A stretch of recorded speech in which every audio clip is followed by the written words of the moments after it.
Assalamualaikum warahmatullahi wabarakatuh. Halo, selamat pagi semuanya. Alhamdulillah pada pagi hari ini kita masih bisa berjumpa kembali dalam pembelajaran matematika, ya. Untuk hari ini kita memasuki materi yang baru, yaitu yang berjudul statistika. Jadi materi ini sebenarnya sudah kalian dapatkan waktu di SMP maupun di SD, ya. Oke, silakan kalian isikan nama kalian dan kelasnya biar tidak tertukar dengan teman sebangku maupun teman yang lain, ya. Oke, di statistika ini ya hal pertama adalah kalian harus memahami pengertian dasar dari statistika, ya. Jadi pengertian dari statistika itu adalah cabang dari matematika yang berkaitan dengan cara merencanakan. Nah, di sini statistika itu harus punya rencana terlebih dahulu, ya. Merencanakan, setelah itu mengumpulkan, menganalisis, melakukan interpretasi, dan yang terakhir adalah mengambil keputusan. Contohnya dalam kehidupan sehari-hari ini saya berikan contoh yang paling simpel, ya, yaitu pada saat perencanaan data, misalkan kita berencana untuk membuat masakan, ya. Jadi kalau kita sudah berencana ingin memasak sayur sop, berarti bahan-bahannya harus dikumpulkan juga, ya. Setelah mempunyai perencanaan, kita harus pengumpulan data. Jadi mengumpulkan bahan-bahan yang akan dimasak. Contohnya apa? Nah, karena sayur sop berarti ada kolnya, kemudian ada wortel, kentang, mungkin tambah ya, boleh ditambah dengan ceker ayam dan lain sebagainya. Itu dikumpulkan bahan-bahannya, ya. Setelah itu kita masak. Nah, pada saat memasak itu kita harus melakukan interpretasi. Mohon maaf, kita harus melakukan analisis data. Nah, analisis data itu berarti kita boleh di sini mencicipi masakan yang belum dihidangkan. Jadi pada saat kita memasak, kita harus memastikan bahwa masakan itu sudah enak atau belum. Dengan cara apa? Kita mencicipinya. Ya, mencicipi itu berarti kita ngambil sedikit kemudian kita rasakan. Kurang apa, silakan ditambahkan. Ya, berarti itu dianalisis. Setelah itu kita interpretasi. Nah, di sini interpretasi saya ini salah. Ya, silakan dicoret kemudian diganti dengan tulisan menuangkan sayur sop ke dalam mangkuk. Ya. Silakan ditambahi menuangkan sayur sop ke dalam mangkuk. Ke dalam mangkuk. Nah, itu untuk interpretasinya. Jadi sayur sop tadi kalau sudah dirasa enak, interpretasinya atau penyajiannya dimasukkan ke dalam mangkok. Seperti itu. Dan terakhir kita penarikan kesimpulan, ini silakan diganti, ya. Berarti memutuskan masakannya sudah enak benar, yang atau belumnya yang diganti. Nah, memutuskan masakan sudah enak dan siap dimakan. Dan siap dimakan. Jadi yang atau belumnya itu silakan diganti dengan dan siap dimakan. Ya. Jadi statistika itu berhubungan dengan merencanakan data tadi, ya, ingin merasa apa direncanakan, kemudian bahan-bahannya dikumpulkan, setelah itu dianalisis, ya, diinterpretasi, dan yang terakhir penarikan kesimpulan. Seperti itu, ya. Nah, kalau tadi sudah Pak Adi memberikan contohnya, silakan kalian membuat contoh mengenai pengertian statistika, yaitu mulai dari perencanaan, pengumpulan, analisis, interpretasi, dan penarikan kesimpulan di sini. Ya, silakan boleh berdiskusi dengan teman sebangku ataupun teman yang depannya ataupun belakangnya. Boleh, ya. Minggu depan akan kita bahas bareng-bareng. Kemudian lanjut, kalau tadi ke pengertian dasar statistika, kita belajar mengenai manfaatnya. Ya, di sini manfaatnya di halaman 2. Silakan dibuka halaman 2. Nah, manfaat belajar statistika itu yang pertama adalah mendapat interpretasi data yang lebih simpel dalam konsep statistik. Nah, maksudnya ini seperti apa? Nah, coba kalian lihat halaman 3. Nah, di sini Pak Adi memberikan data angka semua di sini. Nah, kalau kita melihat nih angka semua ini pasti akan pusing. Apalagi kalau ini baru data yang sedikit, apalagi kalau datanya sangat banyak. Ya. Maka dari itu kita perlu yang namanya interpretasi data yang lebih simpel dalam konsep statistik. Contohnya apa? Tadi kan angkanya banyak nih. Nah, kita interpretasi menjadi suatu diagram. Coba kalian lihat di bagian cover, di situ ada yang namanya diagram batang yang ini, ya. Kemudian ada diagram lingkaran yang ini, dan kemudian bawahnya ini ada diagram garis. Seperti itu, ya. Jadi interpretasi itu adalah membuat datanya lebih estetik dan enak untuk dipandang, ya.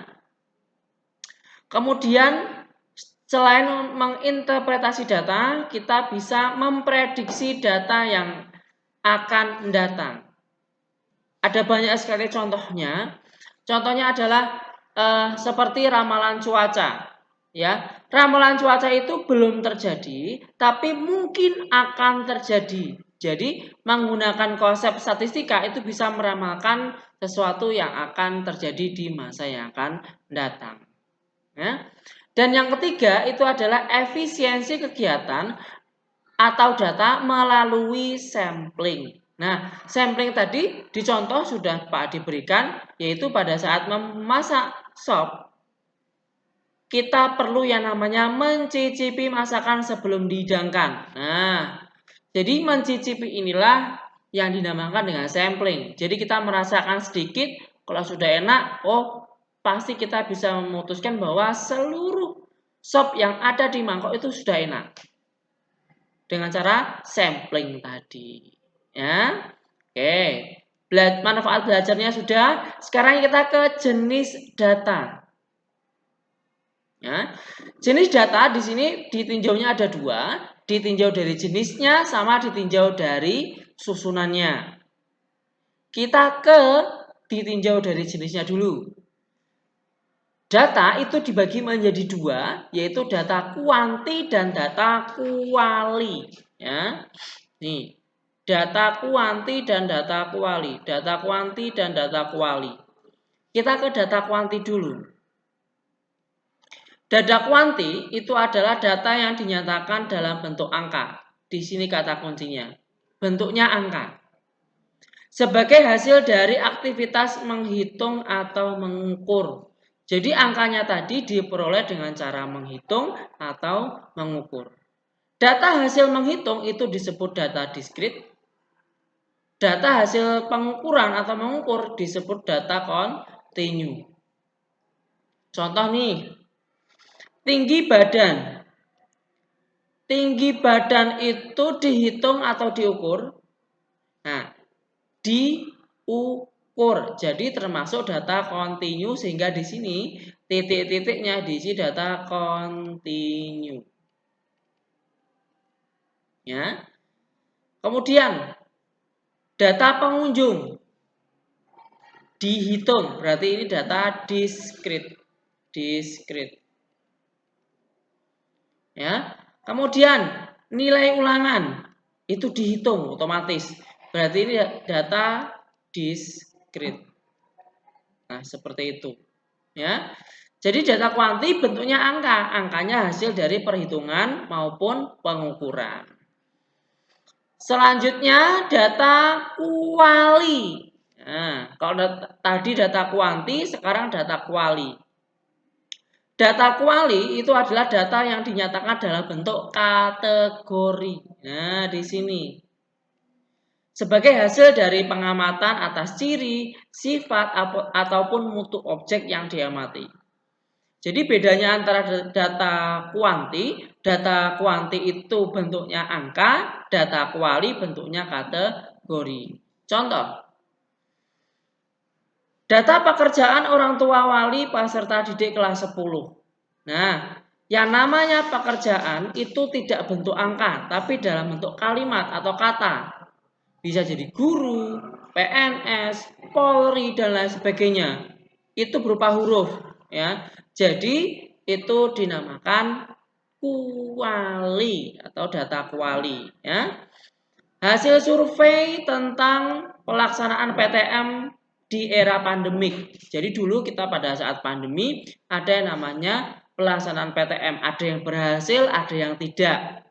Ya, dan berhasil ataupun tidak itu disebut kategori sehingga masuk data kuali. Ya. Dan yang terakhir di sini Pak Adi memberikan contoh data nomor WA peserta didik kelas 10. Pak, nomor itu kan berupa angka. Kenapa termasuk data kuali? Karena nomor WA itu tidak hasil dari mengukur dan tidak hasil menghitung sehingga termasuk data kuali. Ya. Oke. Sudah tadi data menurut jenisnya. Sekarang data jika ditinjau dari susunan. Itu terbagi menjadi dua, yaitu data tunggal dan data berkelompok. Data tunggal itu masih sederhana dan masih acak. Kemudian data berkelompok itu datanya sudah disusun dalam bentuk interval tertentu. Contohnya, nah ini, contohnya ada di halaman 3. Nah, di sini di halaman 3, Pak Adi memberikan data tunggal. Yang ini data tunggal. Ini namanya data tunggal. Nah, kalau datanya seperti itu, kita bacanya itu susah. Acak sekali. Kita nggak tahu nanti 40-nya ada berapa, 45-nya ada berapa, kita nggak tahu. Itu disebut data tunggal. Nah, data berkelompok, nah ini, bawahnya ini, datanya sudah dikelompokkan menjadi suatu tabel. Itulah yang disebut dengan data berkelompok. Ya. Oke, lanjut. Nah, sekarang latihan soal lagi. Kalau tadi latihan soal mengenai pengertian dari statistika, sekarang latihan soal mengenai jenis data. Buatlah masing-masing 3 contoh, berarti data kuantinya 3, data kualinya juga 3. Silakan buat 3 contoh jenis data kuanti dan data kuali sendiri-sendiri, masing-masing 3. Ya, silakan kalian boleh berdiskusi dengan teman satu bangku maupun depannya maupun belakangnya. Ya, silakan berdiskusi. Nanti pertemuan selanjutnya akan kita bahas bersama. Sehingga pada pagi hari ini ada 2 tugas, ya, yaitu tugas mengenai pengertian dasar statistika sama tugas mengenai latihan soal jenis data. Ya. Oke, hanya 2 tugas itu saja yang akan kita pelajari, yang harus kalian lengkapi, ya. Pertemuan selanjutnya akan kita bahas dan melanjutkan materi mengenai penyajian data. Oke, terima kasih untuk hari ini. Jika ada pertanyaan, silakan boleh diajukan ke Pak Adi melalui WhatsApp. Ya, terima kasih untuk pertemuan hari ini. Sampai jumpa. Wassalamualaikum warahmatullahi wabarakatuh.